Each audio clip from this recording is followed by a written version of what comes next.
Hello everyone, Justin with Deep Dive Stocks here, and it's been a minute. I'm back, and today we are going to be looking at the updates to the Databot in the Discord server. So, I figured we'd do, the updates cover almost every command and aspect of the Databot, so we're basically just going to go through all the commands and see what they do. So when you're in this is the dev server, but it'll be the same when you're in the regular server. But when you do this backslash, you'll see that there's a lot of commands here. So we got alerts ID, health check, feedback, graph for Vorix graphs, and info for alerts, info for Gammasqueezes, info for individual symbols. And then we have the watchlist commands where we can add various symbols and alert types to our watchlist, and we will get a DM if those alerts fire. We can remove, add and remove, and then we have some watchlist settings we can set, and then finally we can view our watchlist.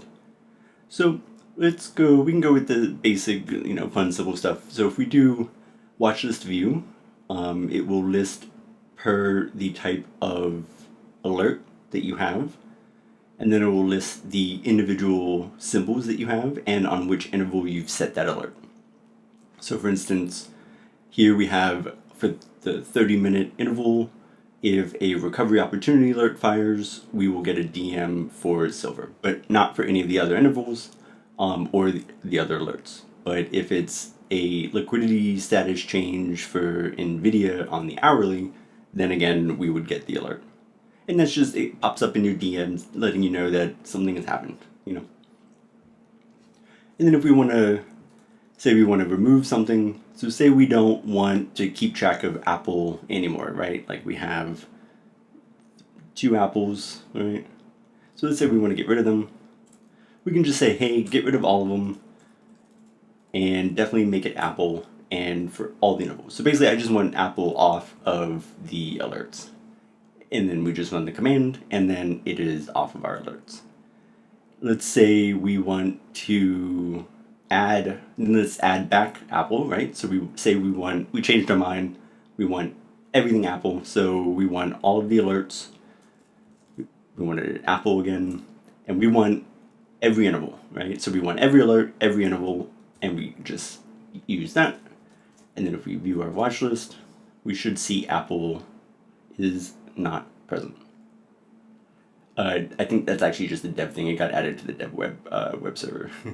Don't tell anyone. Or the dev database. But it's there.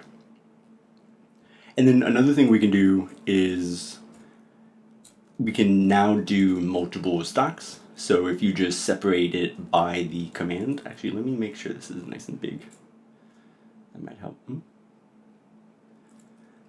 We just make sure it's separated by the comma, and don't hit tab on this. It just gets a little funky. And then say we want so also we want we want Apple, Spy, and QQQ.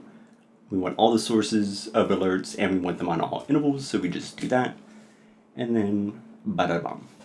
And again, I don't think, because I think it actually is getting routed to the developer database. And it's pulling this view from the regular one. It's a little mousy, but that's how that works. So that's the watch list.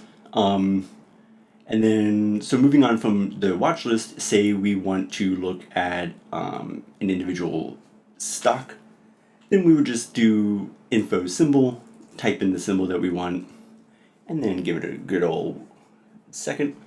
And then we get a nice little data. That's not true, right? Because we have the data right here.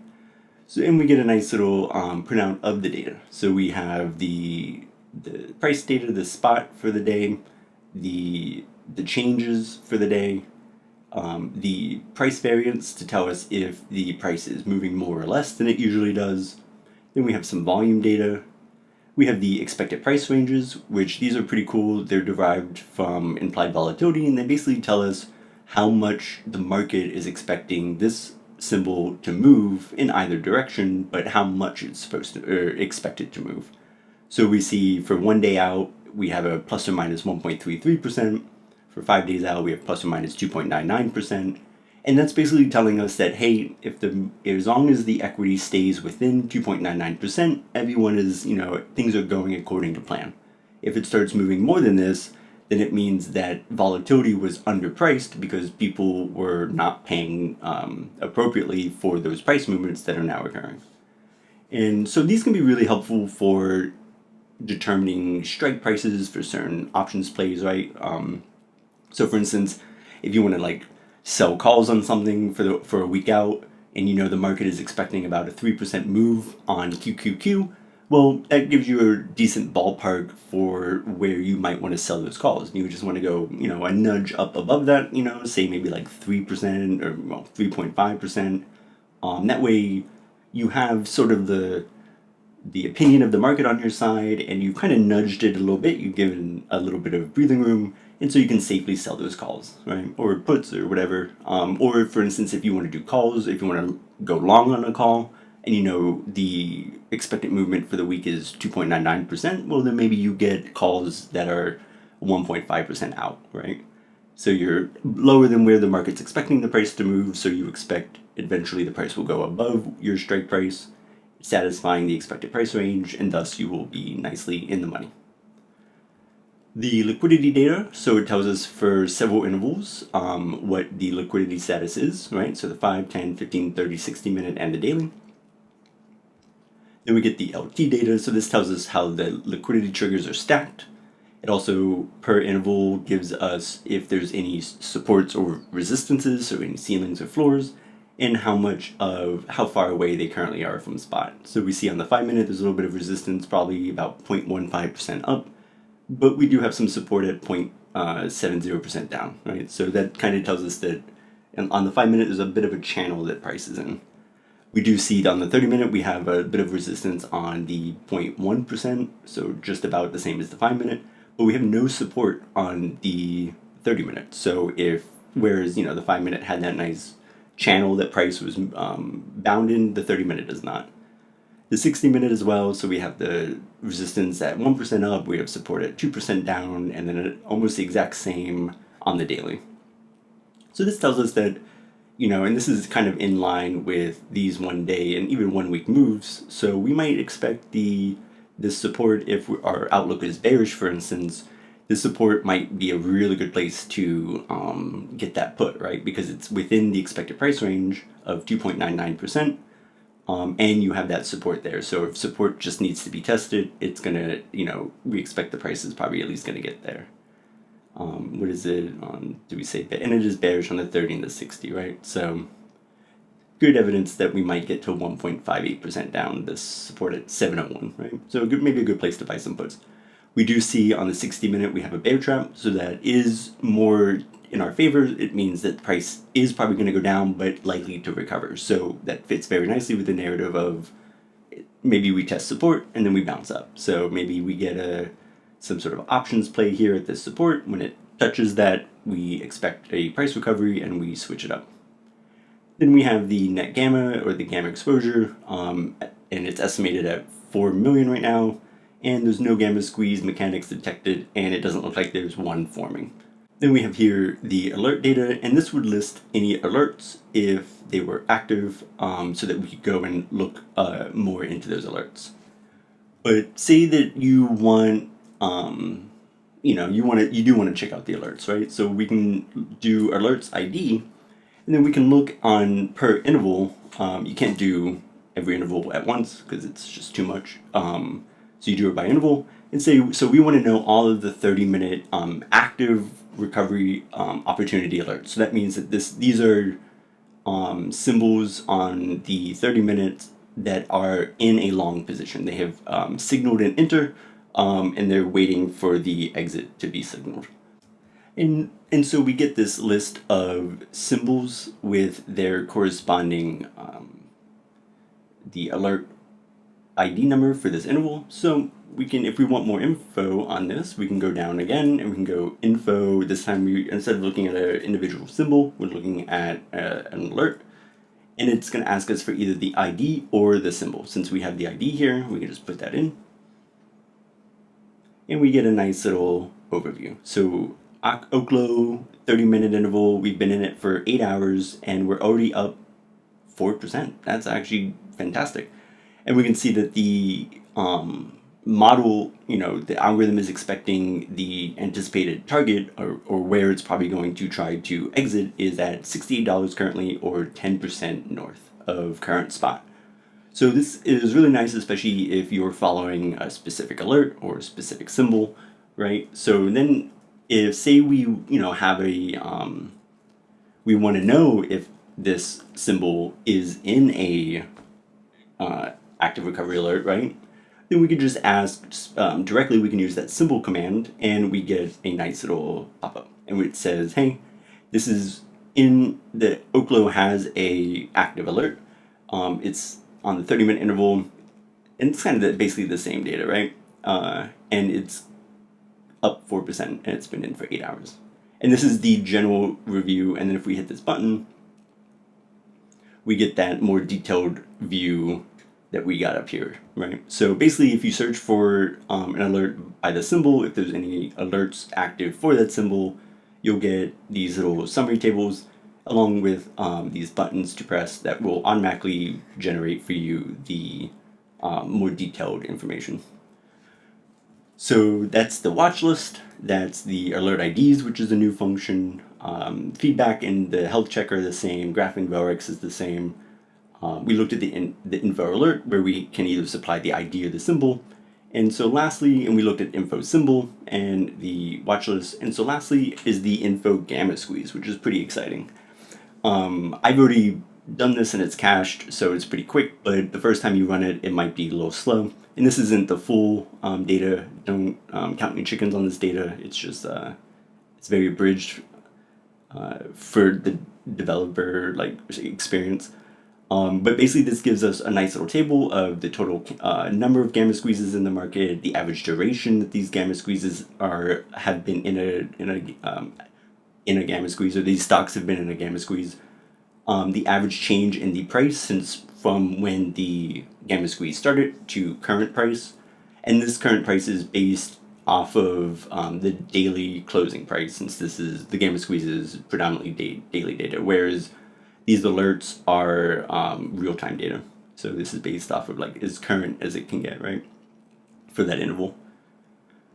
So we get these, just a quick summary information, and I'm going to be adding more, but we get, who's moved the most. So we see ABR is down almost 30%. It's been losing about 2.40% per day because of this Gammasqueeze.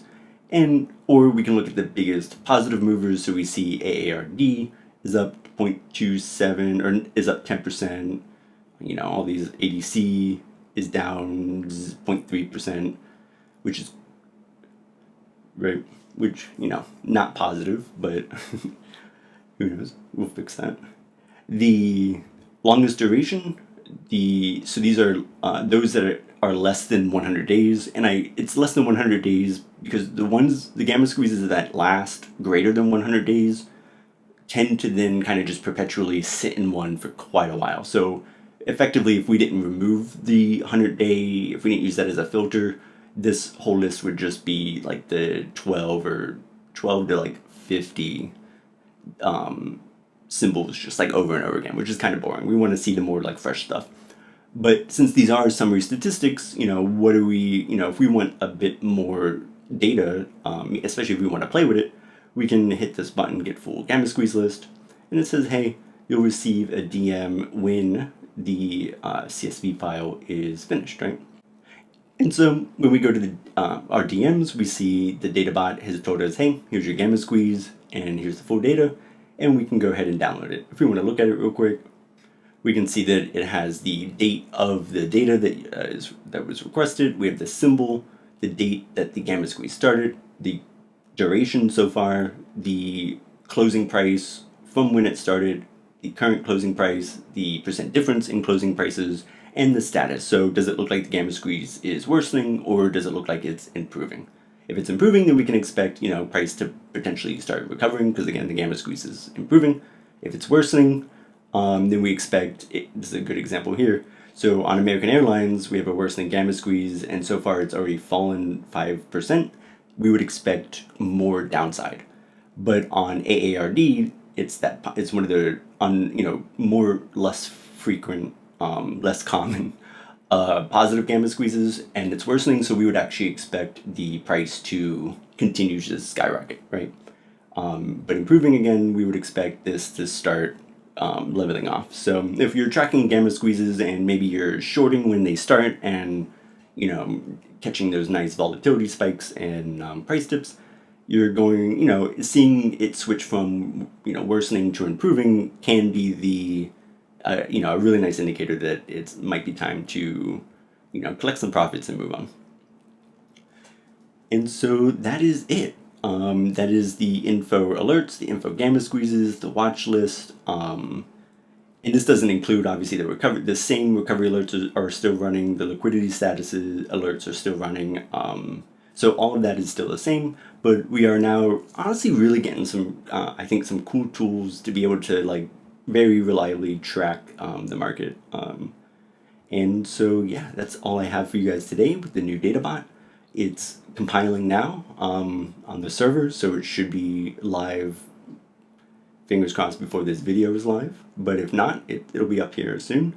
And yeah, enjoy the new tools. Definitely remember, always use the feedback command to let me know what you want done. Honestly, the feedback has been, it's so good for me. Just knowing what you want, and then that way I can just bury my head in the sand and just start doing, right?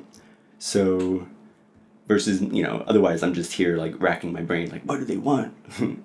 So yeah, that is what I have for you guys. This is a pretty hefty push. There's a lot of backend stuff that got reworked for speed improvements. Oh, the other, I guess I should say, there is alert summary has unfortunately been disabled right now. Which this command, what it would do is similar to the Gammasqueeze thing. It would go through all of the active alerts and then just give us summary statistics about them, as a whole. For some reason, it's taking 15 minutes to compute, and I'm not actually quite sure why. And so I had to disable it just because that'll be nonsense if everyone's trying to run it, and so that's on my top of the list to fix. I think it's a database indexing thing, but we'll see.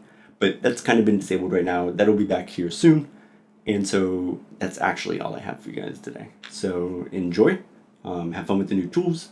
Use the feedback command to let me know what you guys want, and I will make it happen. So all right, guys, my friends, enjoy, happy trading, and I will see you next time. Adios.